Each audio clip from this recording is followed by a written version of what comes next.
আজকের ক্লাসে আলোচনা করব সোশিওলজি আইডিসি কলকাতা বিশ্ববিদ্যালয় বা ক্যালকাটা ইউনিভার্সিটির সোশিওলজি আইডিসি হিসাবে যাদের সাবজেক্ট রয়েছে তাদের জন্য কিন্তু আজকের এই ক্লাসটা।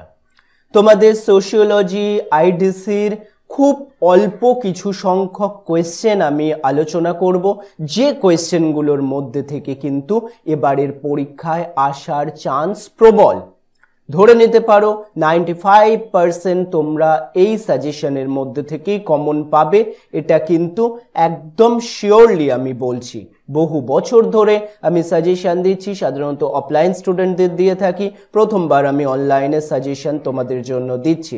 সুতরাং আমার ওপর তোমরা বিশ্বাস করতে পারো। সেমিস্টার 1, 2, 3-তে একই সিলেবাস, সিসিএফ প্যাটার্নে যাদের তোমাদের সোশিওলজি আইডিসি রয়েছে।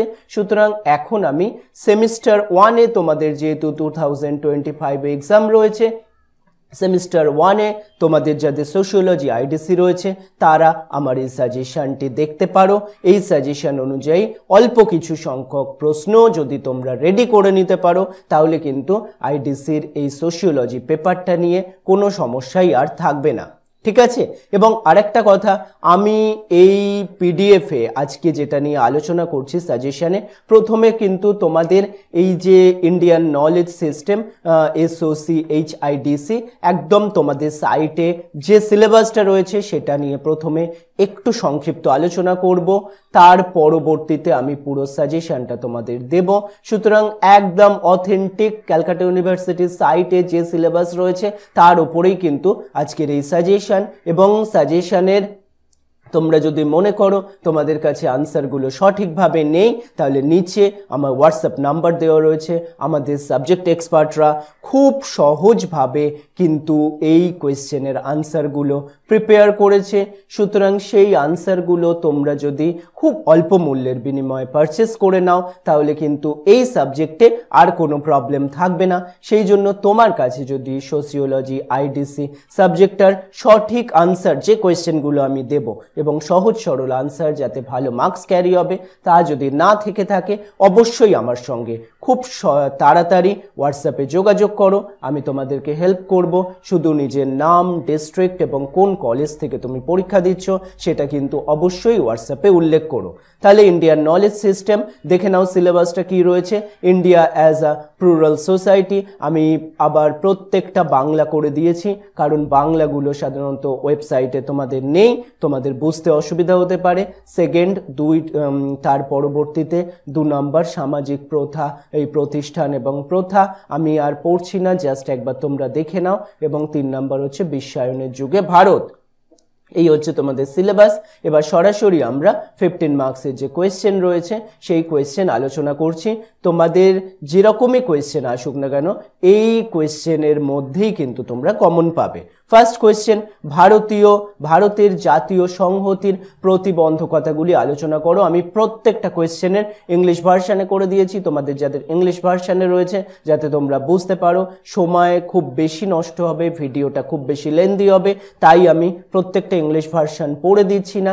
কিন্তু তোমাদের যাদের ইংলিশ ভার্সানেও নোটস দরকার তোমরা কিন্তু যোগাযোগ করতে পারো, আমি সেটাও তোমাদের প্রোভাইড করব। সেই জন্য উত্তর যদি প্রয়োজন হয় অবশ্যই যোগাযোগ করে নাও।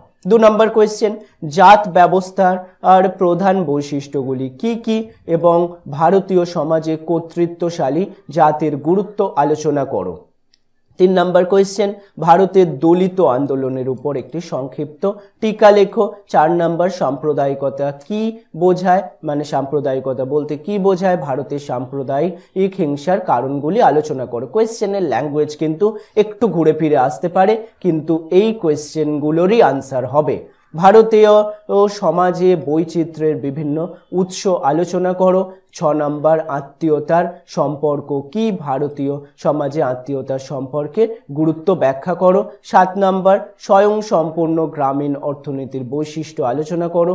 8 নম্বর, স্বাধীনতা উত্তর ভারতের নারী আন্দোলন নিয়ে আলোচনা করো। ও 9 নম্বর, সংস্কৃতায়নের বিষয়টির একটি নোট লেখো।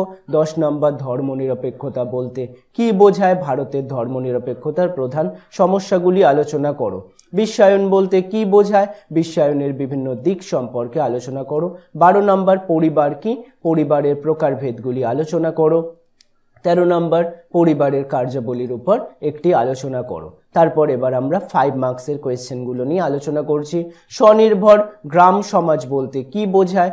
2 নম্বর ভারতের উপজাতিদের 4টি গুরুত্বপূর্ণ সমস্যা ব্যাখ্যা করো।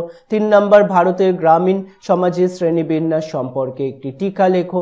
4 নম্বর সংস্কৃতায়ন ও ব্রাহ্মণায়নের মধ্যে পার্থক্য কি? 5 নম্বর যৌথ পরিবার ও পারমাণবিক পরিবারের মধ্যে পার্থক্য নির্দেশ করো। 6 নম্বর ভারতীয় আত্মীয়তা ব্যবস্থার উপর একটি টিকা লেখো। 7 নম্বর সাম্প্রদায়িক কালে ভারতের নারী আন্দোলনের প্রধান বিষয়গুলি আলোচনা করো। 8 নম্বর জাতীয় শ্রেণীর পার্থক্যের উপর টিকা লেখো। 9 নম্বর ভারতীয় উপজাতি সমাজের বিভিন্ন অঞ্চলের বৈশিষ্ট্যগুলো কি কি? 10 নম্বর ভারতীয় গ্রাম সম্প্রদায়ের বৈশিষ্ট্যগুলি কি কি? 11 নম্বর ভারতের দলিত আন্দোলনের উপর একটি টিকা লেখো। 12 নম্বর ভারতীয় সমাজে ধর্মনিরপেক্ষতার গুরুত্ব কি? 13 নম্বর জাত ব্যবস্থার মূল বৈশিষ্ট্যগুলি কি কি? 14 পরিবারের বিভিন্ন ধরন নিয়ে আলোচনা করো। 15 ভারতীয় সমাজে প্রভাবশালী জাতের ভূমিকা ব্যাখ্যা করো। 16 নম্বর যজমানি ব্যবস্থা কি? 17 বিশ্বায়নের বৈশিষ্ট্যগুলি কি কি? 18 নম্বর আত্মীয় বলতে কি বোঝায়? আত্মীয়তার বৈশিষ্ট্য কি কি? এই হচ্ছে আমাদের টোটাল সাজেশন। এগুলোর মধ্যে থেকেই কিন্তু তোমরা 95 to 100% কমন পেতে চলেছ। সুতরাং এই কোয়েশ্চেন আনসারগুলো ভালো করে একটু করে নাও, তাহলেই দেখবে আর কোনো প্রবলেম থাকবে না আইডিসি সোশিওলজি পেপারটায়। তাহলে যাদের আনসার নেই, আবারও বলছি, তারা আমার সাথে যোগাযোগ করে নাও। খুব অল্প মূল্যের বিনিময়ে তোমাদের আনসার প্রোভাইড করব, এবং প্রপার আনসার যেগুলো খুব সহজ সরল ভাষায় লেখা রয়েছে, যেগুলো খুব সহজে তোমরা মেমোরাইজ করে নিতে পারবে। আশা করি তোমাদের পরীক্ষা খুব ভালো হবে। যদি প্রবলেম হয়, যে কোনো প্রয়োজনে এই ভিডিওর কমেন্টে তোমরা কমেন্ট করতে পারো অথবা হোয়াটসঅ্যাপে যোগাযোগ করে নিতে পারো।